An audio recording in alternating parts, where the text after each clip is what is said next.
नमस्कार सांग माने आज मु आपण मानक शेयर करी गुहार आलूर गोटे रेसिपी जोटा कि आपण मानक निश्चित भाव में भल लगे।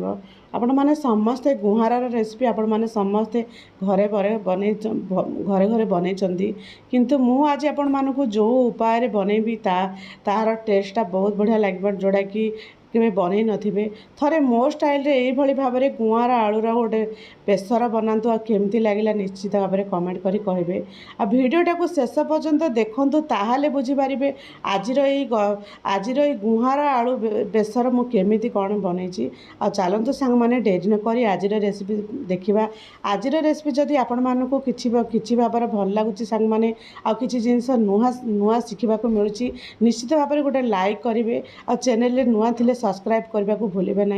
पुणी नुआ नुआ रेसिपी देखापी आपण मैंने निश्चित भाव में मोर चैनल को सब बड़े अपेक्षा कर रुहतु। आ चलतु सांग मैंने देखा आज रेसिपी से मुझे गरमा गरम आमर गरमा गरम जोड़ा कि गुहार आलू बेसर सहित पखाड़ भात हो बा सुखिला भात हो बा रुटी हो परोटा हो खाइबा को बहुत बढ़िया लगे। चलतु सांग मैंने आज रेसिपी देखा से मुझे गुहार नहीं जाइए गुहार को दुई फाड़ कर देछि जोड़ा कि छोट छोट दुई फाड़ कर देछि। आपण मैंने चाहिए गुहार को एमती गोटा गोटा रखिपारे दी साइड्रे टे काटी देकी मु दुई फाड़ कर देछि जोड़ा कि आमर आलू सहित खाइबा को बहुत बढ़िया लगे। गुहार बेसर सहित जहाँ भी हेले आमको आलूटा निहाती पकेबा भल लगे। तो से मुझे आलू नहीं जाइए आपण मैंने चाहिए खाली गुहार बन पारे आलू माने पके न पकेले भी चलो ता सहित भल भाव गुहार आलू को भल भाव धोईकी काटिकी भल भाव सफा कर देछि। तापर किछि बेसिक मसला जोटा कि किछि रसुण ता सहित जीरा ता सहित सोरिष 3टी कंचा लंका ता सहित गोटे टमाटो को गोटे फाइन पेस्ट करदेबा। आमर यही प्रेसर आइटम रे सोरिष आ कंचा लंका आ ता सहित रसुणर व्यवहार अधिक होछि। तापर सेपट वर्तमान जीवा कड़े उपरे कड़े किछि रिफाइंड तेल नहीं जावा जोड़ा कि आमको आग को जोड़ा कि गुहार को भाजवाई रिफाइन ऑयल भल भाव में सीझी माने भल भाव में रिफाइन ऑयल टे गरम हो गला परे काटी रखि गुहार आलू को पकई देकी ताकू अल्प टिके लुण सहित टिके एपट सेपट लेउटे देबा। एई गुहार आलू को जदि आमे आगरू जदि एमती तेल सहित टिके भाजी देबा ता द्वारा आमर एई गुहार आ आलूटी अति सहजरे नरम हो जाय थाए। ता सहित मध्य जो गुहार गोटे माने अलग प्रकार गोटे स्मेल रही है से स्मेलटा पलाए।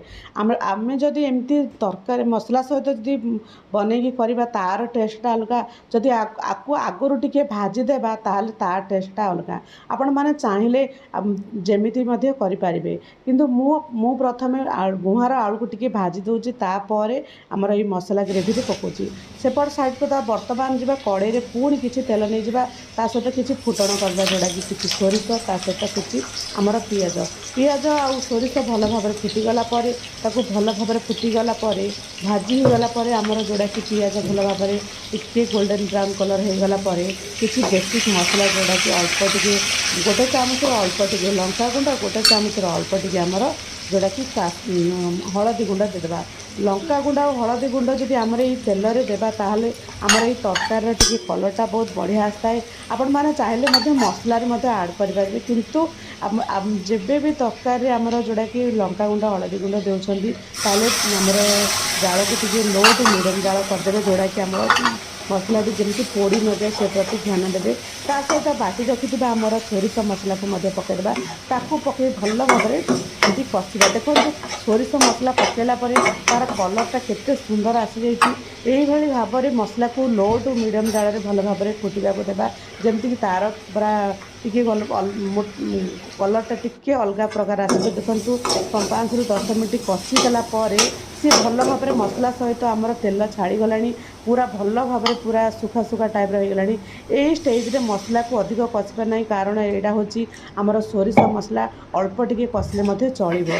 तापर अल्प टिके गोटे ग्लास अल्प टिके पानी दे भल भाव में गोलाई देबा जमती कि आमर मसला जमती कड़े लगी भल भाव में एमती गोलाई देबा जमती कि सी भल भाव में गोली हो तले बिल्कुल भी लगे नहीं से भल भाव में टिके फुटी आसीगला सिझे रखिथिबा आलू आमर जोड़ा कि गुहार को पकईदेबा।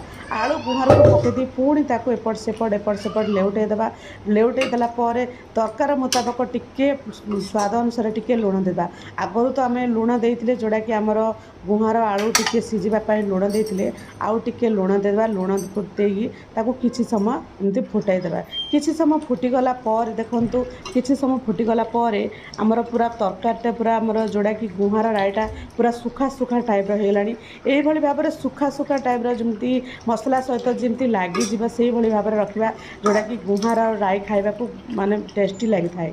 ताको भल भाव में एपट सेपट गोलाई देला पर किछि समय रहीगला पर देखंतु गरमा गरम रेडी होगला आमर गुहार आलूर गोटे बेसर। आशा करुँची आज गुहार आलू बेसर आपण मानक निश्चित भाव में भल लगी। आपण मैंने निश्चित भाव में मो स्टाइल ये भाव में गुहार आलू बेसर बनातु। आमती लगे निश्चित भाव में कमेंट करें। जय जगन्नाथ सांग।